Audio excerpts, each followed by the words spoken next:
नमस्कार, मैं अखिलेश आप सभी के सामने हाजिर हूं और आज मेरे साथ हैं सत्य प्रकाश जी। और सत्य प्रकाश आज की डेट में लेफ्टिनेंट हैं। और सत्य प्रकाश, आपका स्वागत है। Good afternoon sir. और आपको बहुत बहुत बधाई। और सत्य प्रकाश के बारे में एक और बात बता दूं कि हमारे डिपार्टमेंट में अभी जॉब कर रहे हैं। Yes sir. तो सत्य प्रकाश बताइए कि पहले आप हमारे डिपार्टमेंट में जॉब कर रहे हैं और फिर से आप एग्जाम दिए, आप एनडीए के थ्रू गए या सीडीएस के थ्रू गए, आप दोनों बताइए। और किस पद पर सिलेक्शन हुआ है बताइए please. Yes sir. Sir first of all thank you sir for inviting me here. And मेरा सिलेक्शन सीडीएस एग्जाम के थ्रू हुआ है जो यूपीएससी कराती है और वो साल में 2 बार होता है।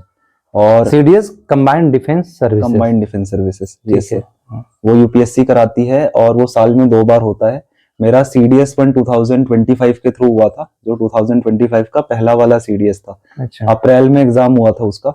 और उसके बाद मैं रिटर्न मेरा क्लियर हो गया था जब मैं ये डिपार्टमेंट ज्वाइन किया था। मैं मई में किया था यहाँ पे ज्वाइन, इसी साल मई में। इसी साल मई में।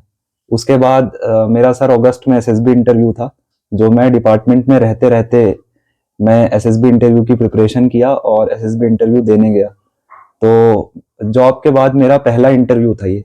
अच्छा। ओवरऑल मेरा 13th अटेम्प्ट था, लेकिन जॉब के बाद पहला था।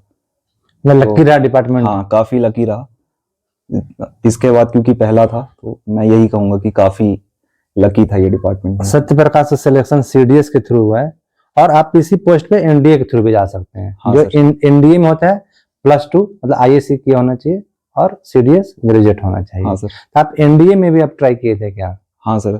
सर मैंने एनडीए का एसएसबी इंटरव्यू 4 बार दिया है। अच्छा। मेरा 4 बार क्लियर हुआ था रिटर्न, बट एसएसबी इंटरव्यू में मैं कॉन्फ्रेंस आउट हुआ था।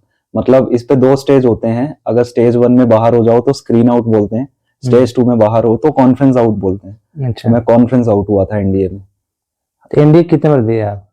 मैं एनडीए 5 बार दिया हूँ, 4 अच्छा। बार मेरा क्लियर हुआ है। मतलब एग्जाम, रिटन एग्जाम 4 बार क्लियर हाँ। हुआ, 4 बार आप इंटरव्यू तक गए। हाँ। फाइनल सिलेक्शन नहीं हुआ। हाँ। आप फिर इस बीच ग्रेजुएशन किए। हाँ। फिर सीडीएस में आए। हाँ। ऐसा क्या था कि मतलब जाना ही है, ऐसा था क्या कि मतलब आर्मी हाँ सर। ऑफिसर्स बनना है सेना में, ऐसा था कुछ? हाँ सर, ऐसा था क्योंकि मेरे पापा भी आर्मी में हैं। अच्छा। आर्मी से रिटायर्ड हैं वो। तो उन्हें देख के मतलब बचपन से ही था, जब 11th क्लास में जब चला गया था तो इतनी क्लैरिटी थी कि मेरे को इसी पे जाना है। पापा से भी डिस्कस किया तो क्योंकि इसकी जॉब थोड़ी टफ होती है तो पापा ने कहा भी कि एक बार सोच लो डिसाइड करने के पहले। बट क्लैरिटी थी क्योंकि पापा के अलावा मेरे चाचा भी आर्मी में हैं, मेरे दादाजी भी पुलिस से रिटायर्ड थे। अच्छा। तो मतलब वो देख के मेरे को पहले से ही मोटिवेशन था आर्मी में जाने का। क्या बात है। और सत्य प्रकाश, अभी सत्य प्रकाश जी से मैं बात कर रहा था, सत्य प्रकाश ने बताया कि इनके फादर आर्मी से रिटायर्ड हुए थे और आप मेरे डिपार्टमेंट में स्पर्श में आए थे उनका हाँ। लाइफ सर्टिफिकेट के लिए। हाँ सर। आप उसमें सोचे थे कि यहाँ पे मेरी पोस्टिंग हो सकती है? नहीं सर, तब मैंने नहीं सोचा था और तब मुझे पता भी नहीं था कि एसएससी सीजीएल या एसएससी सीएचएसएल से मैं यहाँ पे आ सकता हूँ। अच्छा, ऐसा आइडिया नहीं था? मुझे नहीं पता था कि एसएससी सीजीएल या सीएचएसएल से हम लोग यहाँ पे आते हैं। अच्छा। मुझे बिल्कुल नहीं पता था कि किस एग्जाम के थ्रू यहाँ पे आते हैं। बट अगले साल जब मैंने एसएससी की तैयारी चालू की साथ में, मैंने सोचा बैकअप एक लेके चलता हूँ।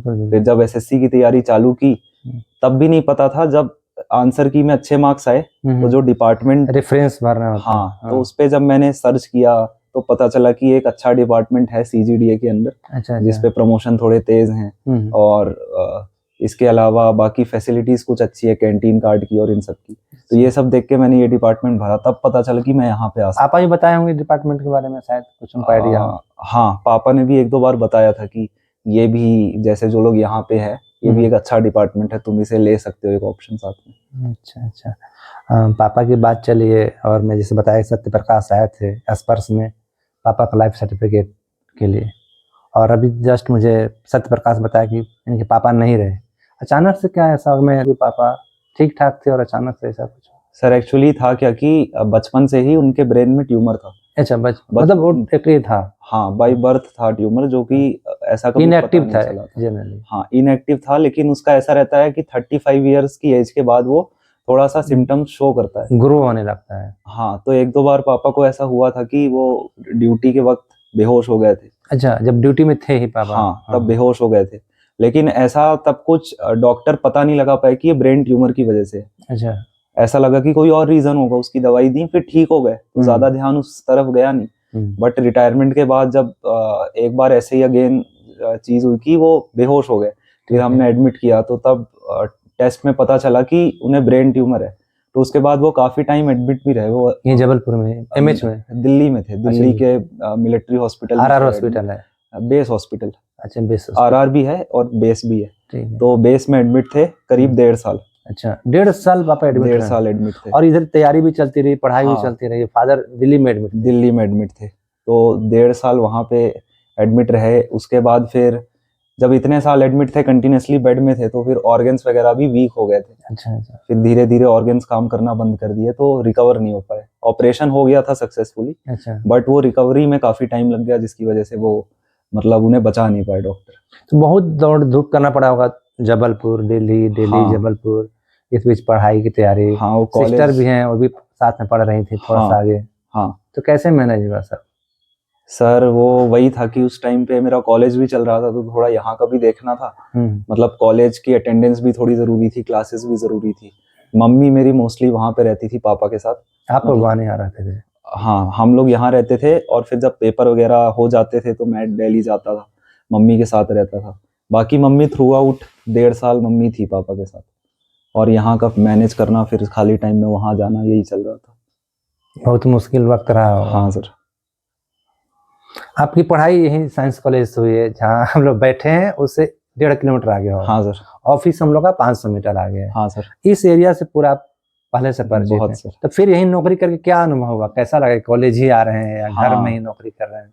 सर, सही बताऊं तो ऐसा कुछ फील ही नहीं होता था कि मैं जॉब करने आ रहा हूँ, क्योंकि अच्छा। सेम रास्ता, मैं रहता हूँ आधारताल साइड, तो सेम वही जीसीएफ होते हुए मैं आता था स्कूल, केवी जीसीएफ था मेरा, जीसीएफ होते हुए मैं आता था कॉलेज, फिर जीसीएफ होते हुए मैं अब आ रहा था अपने जॉब करने ऑफिस। थोड़ा सा आगे बढ़ गया? थोड़ा सा आगे बढ़ गया, तो कुछ पता भी नहीं चला कि मैं जॉब कर रहा हूँ कि कहाँ पे हूँ। तो बस ये था कि क्योंकि हर दिन लौटते समय घर चला जाता था, घर से आता घर चला जाता, ऐसा कुछ जॉब जैसा फील नहीं होता था। कॉलेज वाली फील ही आती थी कि मैं दिन भर कॉलेज जा रहा हूँ। हाँ, यार दोस्त मिलते रहते हाँ, होंगे, लंच में भी अब मिल सकते थे हम लोग। हाँ, तो ऐसा कुछ फील ही नहीं हुआ जॉब वाला। अच्छा, और मैं पूछना चाह रहा था कि आप ये बताइए कि बाकी जो सेना में आना चाहते हैं उनके लिए क्या स्पेसिफिक कुछ बॉडी का, शरीर का कुछ ऐसा ग्रोथ या हाइट, लेंथ, मेंटल कुछ स्पेसिफिक होना चाहिए क्या? सर, ऐसा एक बीएमआई होता है, जैसे कि कुछ बॉडी के हिसाब से, बॉडी वेट के हिसाब से आपकी हाइट, बॉडी वेट और एज के हिसाब से आपकी हाइट, वो उसका रेशियो एक ठीक ठाक होना चाहिए। बाकी अगर नहीं भी है तो मेडिकल में वो आपको एक टेम्परेरी रिजेक्शन देंगे। अच्छा, आपको वो 42 डेज के अंदर सही करके आना होता है।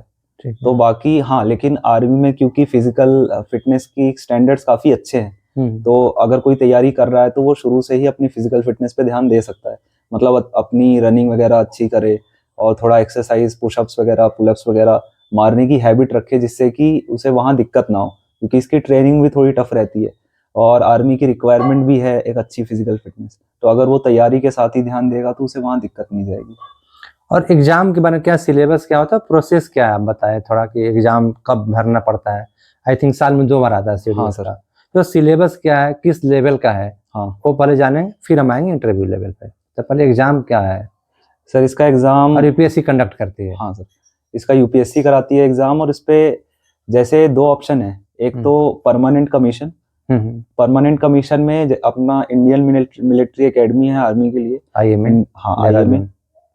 इंडियन नेवल एकेडमी है नेवी के लिए, ठीक है। और इंडियन एयरफोर्स एकेडमी है एयरफोर्स के लिए। ये तीनों परमानेंट कमीशन देती है, मतलब परमानेंट सर्विस रहेगी, उसके बाद पेंशन भी देंगे, बाकी मेडिकल फैसिलिटीज भी देंगे। तो इनके लिए 3 पेपर होते हैं।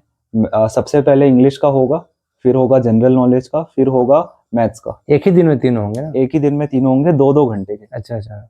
तो बीच में 1-1 घंटे का गैप होता है, तो टोटल 3 पेपर होंगे 2-2 घंटे के।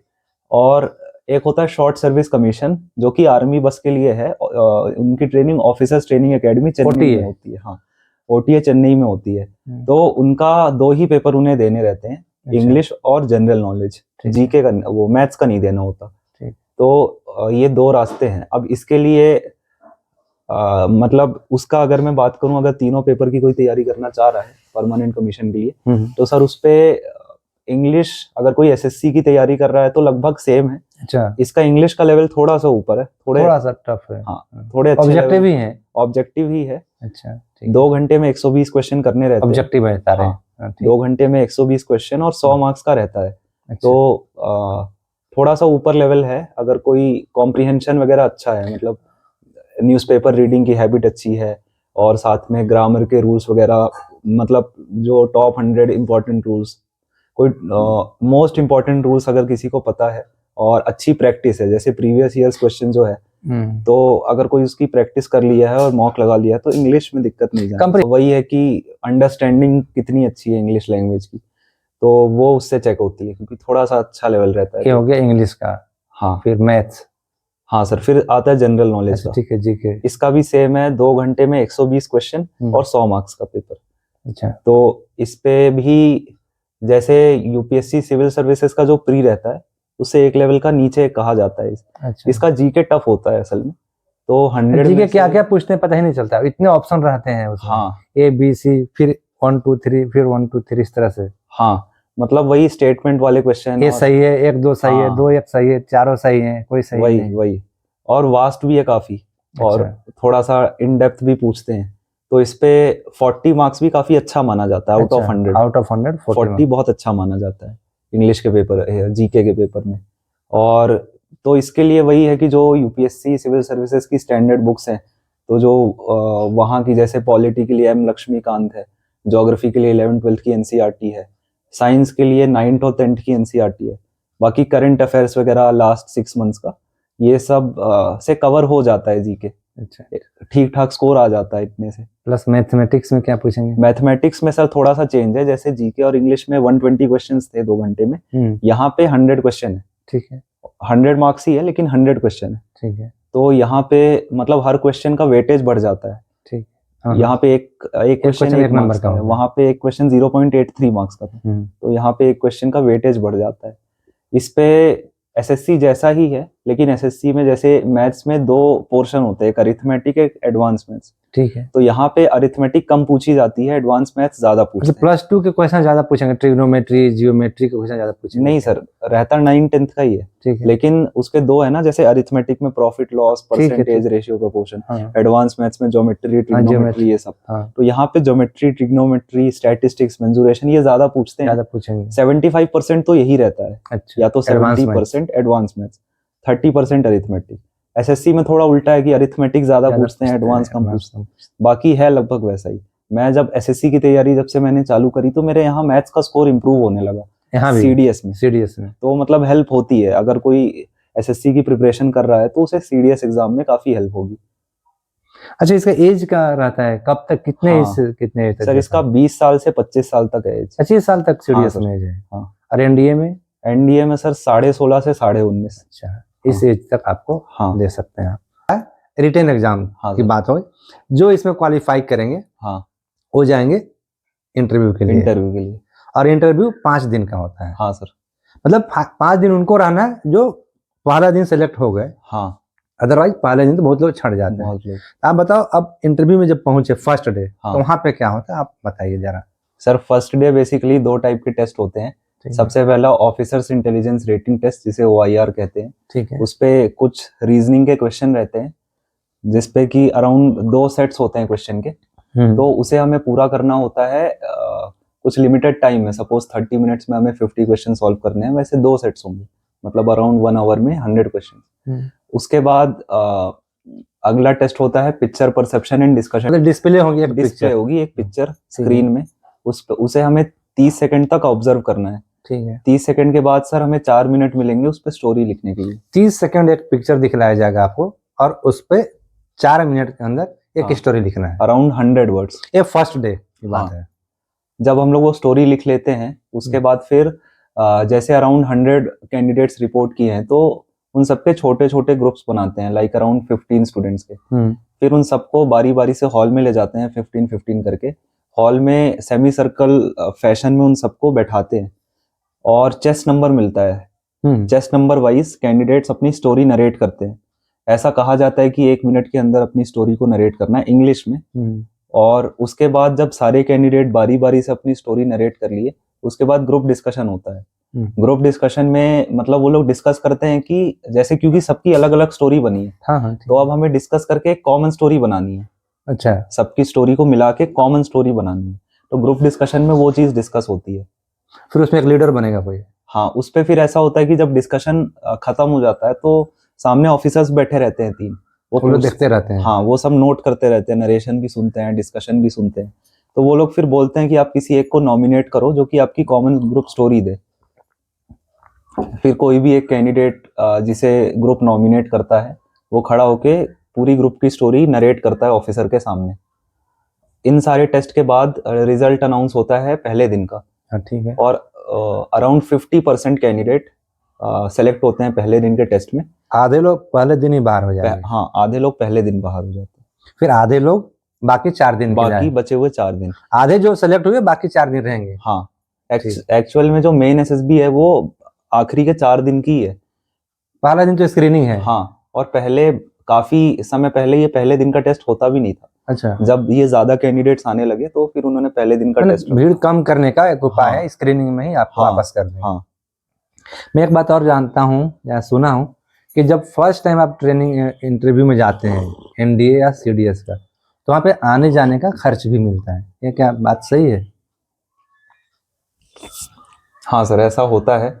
जैसे उसे ट्रेवल अलाउंस बोलते हैं कि आने जाने का अप टू एसी 3 टियर, ठीक है। उसका जो भी एक्सपेंडिचर होगा वो गवर्नमेंट हमें देगी। बाद में फर्स्ट क्या अटेम्प्ट में वहीं मिल जाता है, वापसी में देते हैं या क्या करते हैं? नहीं सर, पहले ऐसा होता था कि वहीं पे, क्योंकि वो लोग कैश लिए रहते थे तो कैश अच्छा, कैश दे देते हैं लोग? लेकिन अब ऐसा है कि अब हम लोग टिकट वगैरह सब कुछ लगा के फॉर्म भर के उन्हें दे देते हैं। अच्छा। मतलब 1.5 महीना करीब लग जाता है हमें। वहाँ भी डीबीटी है, डायरेक्ट बेनिफिट ट्रांसफर? हाँ, अकाउंट में आएगा पैसा? अकाउंट में आता है। अच्छा। फिर बाकी 4 दिन जो बचे हैं उसमें क्या क्या करना? अच्छा, कपड़े का भी मैं सुना हूँ बड़ा ये रहता है कि किस तरह के कपड़े लेकर जाने रहता है, हाँ। जरा बताएंगे? हाँ सर, उस पे ऑफिसर का पहले दिन से ही अपना ऑफिसर ग्रेड में एकदम वहाँ मेंटेन करके जाना रहता है? हाँ सर, उस पे मतलब मोस्ट ऑफ द जो टेस्ट रहते हैं वो फॉर्मल में होते हैं कि एक लाइट कलर्ड शर्ट और dark coloured trouser, formal shoes और बेल्ट, इनमें रहते हैं। टाई अगर आप पहनना चाहें तो ऑप्शनल है, आप पहन भी सकते हैं, अवॉइड भी कर सकते हैं। बाकी तीसरे और चौथे दिन ग्राउंड के टेस्ट होते हैं जिसे जीटीओ टेस्ट बोलते हैं। तो उस पे व्हाइट कलर के शॉर्ट्स और व्हाइट कलर का टी शर्ट, ये वहाँ का ड्रेस कोड है, और व्हाइट स्पोर्ट शूज। बाकी इसके अलावा जितना भी एसएसबी है वो पूरा फॉर्मल में होता है, पूरा फॉर्मल ड्रेस में होता है। ये 4 दिन तक चलता है? हाँ। तो पहला दिन हो गया, दूसरा दिन हो गया, तीसरा दिन, चौथा दिन क्या होता है? हाँ सर दूसरे दिन में हमारा होता है साइकोलॉजिकल टेस्ट। ठीक है। साइकोलॉजिकल टेस्ट में सर कुछ पिक्चरें दिखाते हैं और अराउंड 12 पिक्चर दिखाते हैं वो लोग। 12 पिक्चर अगेन 30 सेकंड के लिए दिखाएंगे एक पिक्चर, फिर उस पर 4 मिनट में हमें स्टोरी लिखनी है 100 वर्ड्स की। फिर दूसरी पिक्चर दिखाएंगे 30 सेकंड के लिए, फिर अगले 4 मिनट में स्टोरी लिखनी है। ऐसी 12 पिक्चर होती है। होती 11 है, जो आखिरी पिक्चर है वो ब्लैंक रहती है, उस पर कुछ नहीं दिखाते। अच्छा। हमें अपने मन से एक स्टोरी सोच के लिखना है उस टाइम पे। उधर पिक्चर दिखलाएंगे ही नहीं? हाँ, मतलब जो हम चाहें वो लिख सकते हैं। तो इस तरह से 12 हो जाती है। उसके बाद जब पिक्चर वाला खत्म हो जाता है टेस्ट, तो एक वर्ड एसोसिएशन टेस्ट होता है WAT, जिसपे कि स्क्रीन में वर्ड्स फ्लैश होते हैं। कोई भी वर्ड आ गया? कोई भी वर्ड आ गया, जैसे वाटर है, ठीक है, तो 15 सेकंड के लिए फ्लैश होगा। उसी 15 सेकंड में हमें वो वर्ड देख के उस पे सेंटेंस लिखना है। उसी 15 सेकंड में लिख भी लेना है? हाँ, मतलब देखते जाना है, लिखते जाना है? हाँ, ऐसे करके 60 वर्ड फ्लैश होते हैं। अच्छा। तो इसके बाद होता है situation reaction test. Situation reaction test में सिचुएशन, एक क्वेश्चन पेपर रहता है जिसपे कि 60 सिचुएशन रहती है। वो सिचुएशन कोई भी हो सकती है, जैसे suppose you are returning from a market and some unknown person surrounded you and asked for your wallet and all the valuables that you have, then what will you do? इस तरह की थोड़ी सी डिफिकल्ट 60 सिचुएशन रहती हैं। और किसी एक पे लिखना है या 60? सब में, सभी में लिखना है? पूरी 60 सिचुएशन हमें 30 मिनट के अंदर करनी है। अच्छा। उसके बाद ये हो गया साइकोलॉजिकल टेस्ट। ये सेकंड डे होता है सुबह सुबह। फिर सेकंड डे, थर्ड डे या फोर्थ डे किसी भी एक दिन हमारा इंटरव्यू हो सकता है, पर्सनल इंटरव्यू। इस पे एक ऑफिसर रहेंगे जो हमसे क्वेश्चन पूछेंगे कुछ हमारी पर्सनल लाइफ से रिलेटेड। तो इसके अलावा ये होता है, ये अराउंड 45 मिनट्स चलता है पर्सनल इंटरव्यू। ठीक है। उसके अलावा थर्ड और फोर्थ डे GTO टेस्ट होते हैं, जिसपे कि सपोज अगर पहले दिन 30 कैंडिडेट्स इन हुए तो उन 30 को छोटे छोटे ग्रुप में बांटेंगे। ठीक। सपोज 10-10 के 3 ग्रुप में बांट दिया उन 30 को, फिर उन सब का जैसे 10 के ग्रुप का आपस में टेस्ट होगा, ग्रुप डिस्कशन होगा, ग्रुप प्लानिंग एक्सरसाइज एक होती है जिसपे कि कुछ 4-5 प्रॉब्लम्स रहती हैं। उन 4-5 प्रॉब्लम को हमें सॉल्व करना है प्रायोरिटी वाइज। जैसे कि सपोज कोई प्रॉब्लम है कि आप कहीं गए हो पिकनिक मनाने और कोई एक बाइक से कोई आदमी जा रहा था, आपके सामने जा रहा था, लेकिन वो उसकी बाइक फिसल गई और वो इंजर्ड हो गया, बहुत सीवियरली इंजर्ड हुआ है। उसके अलावा कोई एक दूसरी प्रॉब्लम है कि आसपास एक रेल की एक प्रॉब्लम ये है, हाँ, साथ में दूसरी प्रॉब्लम है, साथ में दूसरी प्रॉब्लम ये है कि आसपास एक ट्रेन की पटरी है, वहां से कोई ट्रेन निकलने वाली है 1 घंटे बाद, लेकिन कुछ ऐसे डैमेज है, कुछ ऐसे मतलब एंटी सोशल पीपल हैं जिन्होंने पटरी को डैमेज कर दिया है, वो ट्रेन पलट सकती है जब जाएगी उसके ऊपर। तीसरा ये है कि सपोज कोई एक मेला लगा है आसपास, 2 घंटे बाद वहां पे कोई बॉम्ब ब्लास्ट करने वाला है। ठीक। चौथी प्रॉब्लम सपोज ऐसी है कि कोई एक आदमी आपके पास आया जिसका पर्स गुम गया है, आसपास एक जंगल है जहाँ पे उसका पर्स खो गया है, तो आपको चारों प्रॉब्लम साथ में एक ही प्रॉब्लम आपके साथ आए हैं। हाँ, और आप कैसे सॉर्ट आउट करोगे चारों को, किसको प्रायोरिटी देंगे आप उस तरह? हाँ, चारों को करना है, एक साथ ही करना है, लेकिन प्रायोरिटी वाइज कि सबसे पहले किसे करोगे, फिर सेकंड किसे, थर्ड किसे, फोर्थ किसे। प्रॉब्लम 3 भी हो सकती है, 5 भी हो सकती है, 4 भी हो सकती है। इस तरह से हमें इसे सॉल्व करना है और आपस में डिस्कशन भी होता है इस पे, कि इस पे जैसे पहले दिन जो टेस्ट था कि सबकी अलग अलग स्टोरी है, फिर डिस्कस करके एक स्टोरी बनाते हैं, यहाँ पे भी सेम है कि डिस्कस करके एक ही प्लान पे आना है, क्योंकि सबका अलग अलग प्लान हो सकता है, तो एक प्लान पे आना है डिस्कस करके, फाइनल प्लान बना के वो आपको बताना है कि हम लोग ऐसे ऐसे एक ग्रुप में ऐसे करेंगे, ऐसे करना है, एग्जीक्यूट ऐसे करेंगे। हाँ। लास्ट डे क्या होता है? हाँ सर, 3rd और 4th डे ये जीटीओ के टेस्ट हो गए, कुछ इस पे प्रैक्टिकल टेस्ट भी होते हैं जीटीओ के, फिजिकल के भी टेस्ट होते हैं। लास्ट डे कॉन्फ्रेंस होता है। ठीक है सर, कॉन्फ्रेंस में जैसे जो 4 दिन थे एसएसबी के, उस पे हमें 3 ऑफिसर टेस्ट कर रहे होते हैं। जो साइकोलॉजिकल टेस्ट वो साइकोलॉजिस्ट देखते हैं, जो इंटरव्यू हमारा हुआ वो इंटरव्यूइंग ऑफिसर, और जो ग्रुप वाले टेस्ट हैं वो ग्रुप टेस्टिंग ऑफिसर जीटीओ। तो ये तीनों मिलके 5वें दिन बारी बारी से डिस्कस करते हैं हर एक कैंडिडेट को कि तीनों के हिसाब से इन्होंने कैसा परफॉर्म किया है और इन्हें लेना चाहिए कि नहीं लेना चाहिए। अच्छा।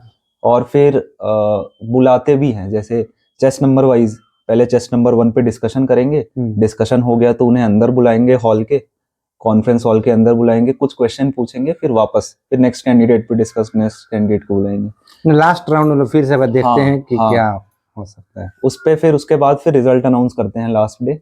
जो कैंडिडेट यहाँ पे सेलेक्ट हो गए तो मतलब उन्हें कहा जाता है रिकमेंडेड, कि वो रिकमेंड हो गया। ठीक है, रिकमेंड मतलब एसएसबी इंटरव्यू क्लियर कर लिए, बाकियों को घर भेज देते हैं। वो वहीं पे रुकते हैं। अच्छा। क्योंकि अगले दिन से उनका मेडिकल चालू हो जाता है। अच्छा, ठीक है। हाँ, बाकी घर चले जाते हैं। तो फिर मेडिकल होगा, मेडिकल में हो गया तो फिर आपको फिर मेरिट लिस्ट आएगी, अगर मेरिट में आ गए तो फिर ज्वाइन कर लो। अच्छा, फिर मेरिट आएगी, इसके बाद मेरिट आएगी। हाँ, अच्छा, तब आपको मिलेगा। तब मिलेगा। और इस तरह से सत्यप्रकाश लेफ्टिनेंट के लिए सेलेक्ट हाँ हुए सर। हैं। और बताइए कि आपको 3 सेना में मुख्य रूप से हैं, मतलब आर्मी, नेवी, एयरफोर्स, एलाइड, तो आपको ज्यादा किस में था, मतलब जाने के लिए ऐसा कुछ था क्या कि हम आर्मी में जाएं, नेवी में जाएं, एयरफोर्स में जाएं, ऐसा कुछ था क्या आपके साथ? हाँ सर, मेरे को असल में बाकी जॉब की कंपैरिजन में ये तीनों ही पसंद थी, लेकिन इन तीनों में अगर बात करूँ तो आर्मी में ज्यादा था। अच्छा। क्योंकि पापा आर्मी में थे, पापा के अलावा मेरे दोनों चाचा भी आर्मी में थे, तो उन्हें देख के थोड़ा आर्मी की तरफ मेरा ज्यादा इंक्लिनेशन था शुरू से ही। आर्मी में लेफ्टिनेंट से शुरुआत होती है। हाँ, जो कमीशन्ड ऑफिसर होते हैं। हाँ सर। अरे ही जाकर जनरल बनते हैं। हाँ सर। लेफ्टिनेंट के बाद आता है captain, major, lieutenant colonel, brigadier. हाँ सर। ब्रिगेडियर के बाद मेजर जनरल, लेफ्टिनेंट जनरल और फिर जनरल। हाँ सर। ये हाईएस्ट पोस्ट है। आप यहाँ से शुरू करेंगे और जनरल तक जा सकते हैं। हाँ सर। उसी तरह से नेवी में भी है। हाँ सर। नेवी में शुरुआत होता है सब लेफ्टिनेंट, और वहां जाते हैं यहाँ पे जाते हैं एडमिरल तक। हाँ सर। और फिर एयरफोर्स में आते हैं, वो कहाँ से आते हैं, फ्लाइंग ऑफिसर से एयर चीफ मार्शल तक। हाँ तो बहुत शानदार जॉब है। जो भी आप सेना में जाना चाहते हैं, ऑफिसर के रूप में जाना चाहते हैं, ऑफिसर की एक अलग रुतबा है, सब कोई बनना चाहता है। सेना सेना है, अब छोटी नौकरी बड़ी नौकरी की बात नहीं है, हाँ सर। लेकिन ऑफिसर बनकर जाते हैं तो उसका एक अलग रुतबा है, हाँ अलग सर। क्लास है। हाँ सर। आप बताइए कि क्या कहना चाहेंगे आप बाकी लोगों को जो ज्वाइन करना चाहते हैं हाँ इंडियन आर्मी, उनके लिए आप कुछ संदेश देना चाहें, या कोई भी एग्जाम जो देते हाँ हैं हाँ उनके लिए क्या कहना चाहेंगे आप? सर, यही कहना चाहूँगा, जैसे अगर कोई आर्म्ड फोर्सेस में आना चाह रहा है, आर्मी, नेवी या एयरफोर्स में, तो सर मैं बिल्कुल कहूँगा कि ये काफ़ी अलग है और काफ़ी चैलेंजिंग है बाकी जॉब के मुकाबले। जैसे मोनोटोनस नहीं है, एक सा नहीं है, यहाँ पे काम चैलेंजिंग रहेगा, डेस्क वाला काम भी रहेगा, थोड़ा फील्ड वाला काम भी रहेगा, और ऐसा रहेगा कि जो आपको आपके कंफर्ट जोन से बाहर लेके जाएगा, आपको थोड़ा सा चैलेंजेस फेस करने पड़ेंगे। लेकिन जब वो चैलेंजेस आप सॉल्व करोगे तो आपको मज़ा आएगा, एक सेटिस्फैक्शन मिलेगा। तो ये चैलेंजिंग लाइफ है। अगर कोई किसी और चीज़ की भी तैयारी कर रहा है तो मतलब यही एडवाइस करूँगा, जो मेरे को पर्सनली काफ़ी एक क्वालिटी जिसने काफ़ी हेल्प किया, हार्ड वर्किंग। मतलब कीप वर्किंग हार्ड। आपका हो सकता है ना हो इस बार, लेकिन अगर आप लगे रहोगे, आप ध्यान से सोचो कि मैं क्या चीज़ और अच्छी कर सकता था, फिर उस चीज़ को और मेहनत करके जो चीज़ आप में कमी रहेगी पिछली बार उसे सुधार के और अच्छे से जाओ अगली बार, तो आपको कभी ना कभी जो आप चाह रहे हो वो मिल जाएगा, सफलता मिलेगी। मिल जाएगा। सत्य प्रकाश की पढ़ाई शुरू से ही हुई है? हाँ सर। केजी से केवी जीसीएफ से शुरुआत KVGCF की से। आपने, हाँ सर। और कॉलेज यहाँ पे आपने साइंस कॉलेज से किया है। हाँ सर। जबलपुर से रहकर ही सारी इन्होंने पढ़ाई की है। और इस बीच जैसा हम लोग की बात हुई कि इनके पापा की तबीयत खराब हुई, पापा नहीं रहे, और उसी आपके लिए तो हार्ड टाइम था वो, फिर उसी टाइम तैयारी भी करना। हाँ आपसे बहन थोड़ी बड़ी हैं, आप, मम्मी, हाँ पापा, हाँ 4 लोग थे आप लोग, हाँ पापा तो आप इसको इस माहौल से कैसे निकले, और आप ये बनाए रखे जज्बा कि नहीं यार हमको तो पढ़ना है, तैयारी करना है। हाँ बहुत से लोग होते हैं कि नहीं, मतलब मुसीबत में टूट जाते हैं कि हाँ पढ़ाई नहीं कर पाया, या कुछ बहाना हो जाता है कि इसलिए हाँ मेरा सिलेक्शन नहीं हुआ, मेरा तैयारी तो बहुत अच्छा था। हाँ आप बताइए कि ऐसे लोगों को क्या बताना चाहेंगे कि इतनी मुसीबत में भी हाँ आप आगे आए और इतना हाँ शानदार उपलब्धि हासिल की, इस बारे हाँ सर। सर इस पे वही कहूँगा कि मतलब एक्चुअली मुझे भी नहीं पता था कि इतनी स्ट्रेंथ है मेरे अंदर पहले, जब सब कुछ नॉर्मल था। में? बट जब ये सारा इंसिडेंट हो गया तो उसके बाद जब मैंने देखा, अपने मम्मी को देखा, तो एक्चुअली मम्मी को देख के थोड़ा लगा कि नहीं, अब मतलब मेरे को रिस्पॉन्सिबिलिटी लेनी पड़ेगी। अब समय अभी सही नहीं है, लेकिन मेहनत करके इसे अच्छा मैं कर सकता हूँ अगर मेहनत करूँ तो। बट उसके अलावा थोड़ा भगवान का आशीर्वाद भी होता है। अपनी तरफ से मैंने मेहनत की, लेकिन जो मेरे को रिजल्ट मिला वो तो उन्हीं की उससे मिलता है। वही कहूँगा कि मतलब थोड़ा सा खुद को मेंटली स्ट्रांग बनाने की कोशिश करनी चाहिए। आपने ऐसा नहीं सोचा कि अब नौकरी लगी गई है, जबलपुर का रहने वाला हूँ, आ गया हूँ नौकरी में, रहने देता हूँ, क्या इतना टफ पढ़ाई करूँ, या फिर इसकी पोस्टिंग अलग अलग जगह पे हाँ होती है तो मैं यहाँ पे आ गया हूँ, अस्थायी हो गया हूँ। घर में ऐसा मम्मी नहीं बोली, आपने नहीं सोचा कि नहीं अब रहने देता हूँ, यहीं पर रहूँगा, यहाँ पर प्रमोशन भी फास्ट है? हाँ आप ऐसा कभी हाँ सोचे क्या? सर, ऐसा एक्चुअली ऐसा था कि मेरे मम्मी तो नहीं बोली, लेकिन जो रिलेटिव्स थे वो तो, उन्हें लग रहा था कि अब मैं नहीं कर रहा हूँ प्रिपरेशन किसी चीज़ की। वो तो कह रहे थे कि अब पढ़ने की क्या ज़रूरत है, अब तो सेटल हो गए हो। लेकिन मेरे साथ वाले बहुत सारे दोस्त जो मेरे साथ लगे हुए थे काफ़ी टाइम से, वो सेलेक्ट हो रहे थे इस साल। अच्छा। और मेरा भी इतना क्लियर था कि इसमें करना है, मतलब इस पे सेटल नहीं होना है, कुछ आगे और अच्छा करना है। तो मैं, क्योंकि क्लैरिटी थी कि क्या करना है, तो मैं इसलिए लगा था साथ में कि नहीं, मैं उसकी प्रिपरेशन कर रहा था। ऑफिस के अलावा जो टाइम मिल रहा था तो मैं उसकी प्रिपरेशन कर रहा था साथ में। और कुछ आप बताना चाहेंगे अपने बारे में, जॉब के बारे में, सोसाइटी के बारे में, जबलपुर के बारे में, कुछ भी बताइए। सर जॉब के बारे में ये कहूँगा कि मतलब ये, इसके पहले भी मैंने 12 बार एसएसबी इंटरव्यू दिया था। 12 बार? 12 बार एनडीए मेरा, 6 बार, एनडीए 4 बार, सॉरी एनडीए 4 बार, सीडीएस का 5 बार, 5 बार, और एयरफोर्स का एक एफकेट का एग्जाम होता है उसका 3 बार। तो 12 बार मेरा नहीं हुआ था इसके पहले। जॉब के बाद मैं पहली बार गया और पहली बार में ही हो गया इंटरव्यू। बड़ा लकी रहा डिपार्टमेंट। हाँ, तो ये कहूँगा कि जॉब से मेरे को काफ़ी एक्सपोजर मिला। जैसे मेरी प्रोडक्टिविटी काफ़ी बढ़ गई जॉब के साथ। अंदर से बूस्ट भी आया होगा ना, हाँ, मोरल हाई भी हुआ हाँ, कि नहीं मैं कुछ कर सकता हूँ। हाँ, कॉन्फिडेंस भी था मेरे अंदर। मतलब वो कैंडिडेट जो कि जस्ट अभी स्टूडेंट है और मैं जो कि ऑलरेडी जॉब के साथ आया हूँ जॉब के देने, साथ। तो मैं थोड़ा कॉन्फिडेंट भी था इस बार और उसके अलावा जैसे जॉब में रेगुलर इंटरेक्शन होता है ऑफिसर्स के साथ, चाहे वो डबल ए हो चाहे एस ए हो, तो थोड़ा ऑफिसर से इंटरेक्शन के वक्त एक कॉन्फिडेंस और अच्छा हो गया था कि जब मैं इंटरव्यू में ऑफिसर से इंटरेक्ट कर रहा था तो मैं कॉन्फिडेंट था compare to my previous attempts. तो जॉब से काफ़ी हेल्प मिली, मैं यही कहूँगा। चलिए, अच्छी बात है, आप हमारे डिपार्टमेंट में सर्विस कर रहे हैं और अब आप डिफेंस में जा रहे हैं, वहाँ भी सर्विस हमारे साथ ही रहेगी आपकी। हाँ सर। आपकी सारी सैलरी जो भी अलाउंसेस हैं पुणे हाँ से सर। बनेगा, हाँ सर। पीसीडीओ पुणे से बनेगा। मेडिकल वहाँ से पास नहीं होगा, मेडिकल जो ओरिजिनल सीडीएज होते हैं हाँ। वहीं से पास होते हैं। हाँ सर। बाकी आपको हमारे डिपार्टमेंट से जुड़े ही रहना है। हाँ। पहले आप उनको सेवाएं देते थे, अब हम लोग आपको सेवाएं देंगे। हाँ सर। बहुत बहुत धन्यवाद सर। Thank you, sir. बात करके बहुत Thank you, अच्छा sir. लगा। और देखते रहिए, यदि अच्छा लगा तो मेरे चैनल को सब्सक्राइब कीजिए। मैं इसी तरह से किसी और नई स्टोरी के साथ आऊँगा और ये मेरा वादा है, बेहतरीन स्टोरी के साथ आऊँगा और आपको ऐसा कुछ दिखाऊँगा कि आपको देखने के बाद लगेगा कि आपका समय व्यर्थ नहीं गया।